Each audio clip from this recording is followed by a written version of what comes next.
The field smells like blood. They've been dying for hours. And the wall won't yield. Alfonso VIII looks at the center of the Almohad army. Soldiers chained to each other. Unbreakable. All his generals know it. You can't charge there.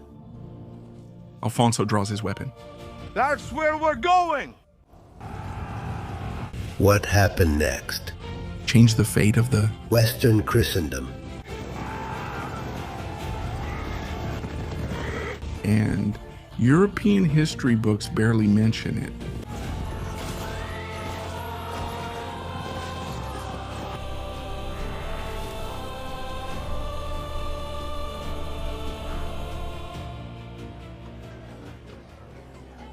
The year is 1212. The Iberian Peninsula Has been 5 centuries to split into 2 worlds. To the north, the Christian kingdoms, fragmented. confronted, exhausted, often at war with each other. To the south, The Almohad Caliphate, a theocratic power from North Africa, relentless. they crushed the Castilian armies at Alarcos just 17 years earlier. That day, Alfonso Thiemann of Castile had barely escaped with his life. Since then, the wound hadn't healed. Forgive me. the Almohads didn't. They weren't just any enemy. They were the armed wing of a puritanical Islam that had, Swept away the more tolerant Andalusians. and that now looked to the north with boundless ambition. If they crossed the Sierra, Morena and took Toledo, the road to the heart of Europe would be open. what happened in the months leading up to the battle is a story that official European historiography has ignored. Sistematicamente. Alfonso VIII of Castile did not wait for the blow. He went looking for it. He visited royal courts, wrote letters. He negotiated alliances. He convinced Pope Innocent III to proclaim a crusade. And what's more, Extraordinary. he managed to get his historic enemies, the kings of Aragon, And of Navarre. put aside their grudges and joined his cause. Knights from France, the Empire, Italy, and Portugal also came. Western Christendom presented a united front. And that front had been built by Castile History will call it the Crusade. of Las Navas. Europe will forget it Almost, immediately. the Hispanic kingdoms cannot afford that luxury. Thank you. Sancho, today we speak for those who refuse to live on their knees. Navarre does not forget your past wars, Alfonso, but it also does not forget what lies south of that mountain range. The Christian army marched south. In the middle of July, the heat was the first enemy. The chronicles, Talk about men who fell unconscious on the scorching stones. of La Mancha. Many of the Frankish knights, unable to withstand that scorching heat, Turned back. and they went back home. The Despeñaperros Pass, Was the key to Andalusia. a narrow gorge, Easy to defend. which the Almohads were already watching. Crossing it without losses seemed impossible. Legend has it that he was a shepherd Known in legend as Martina Laja. who showed the army An alternative path. through the mountains. A forgotten path that the Almohads did not guard.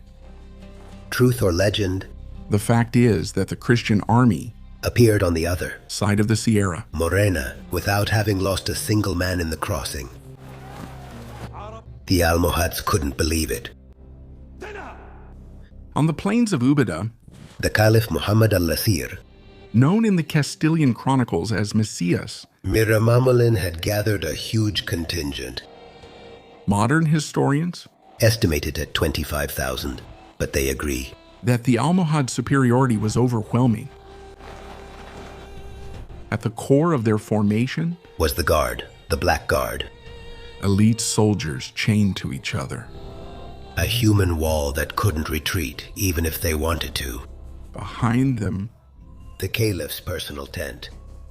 it was a message with no possible ambiguity. This is as far as we go and not a step back. Al-Asir relied on his numbers and his position. But he didn't count on what was about to happen.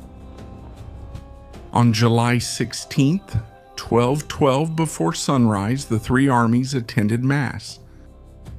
Alfonso VIII Took communion, kneeling on the arid soil of Jaén. They say he cried. In front of him, on the other side of the plain, the bulk of the Almohad army occupied the horizon from end to end. The Christian formation was the classic one. Heavy cavalry on the flanks. Infantry in the center. Sancho VII of Navarre, He commanded the right flank, Pedro II of Aragon, the left flank. Alfonso VIII, Leaving in the center, he maintains both a reserve and a vanguard. Today we do not die for Castile. Today we die so that our children may live. May God remember this day, Alfonso, because history will forget it.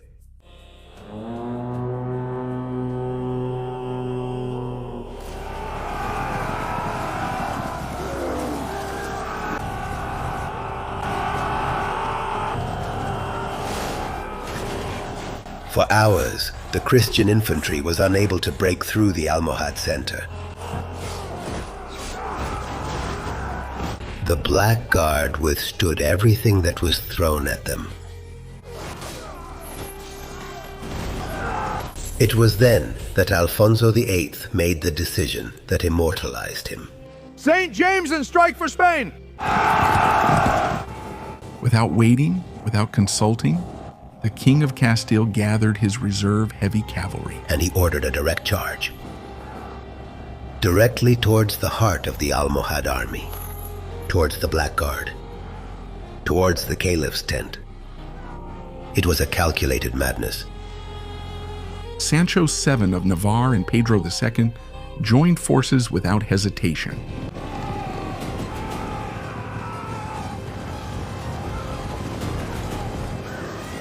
The cavalry, Christian cavalry smashed into the... Black Guard with the force of a battering ram.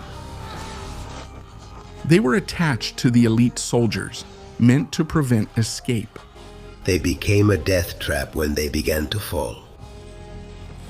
The Almohad force bent and then broke. The chains are theirs, the victory is ours. For God and for Christ. Muhammad al-Nasir fled from his own tent, abandoning his banner. His campaign throne and According to the chronicles, even his personal Quran. the battle was over. Tranquilo, hermano. Has hecho bien.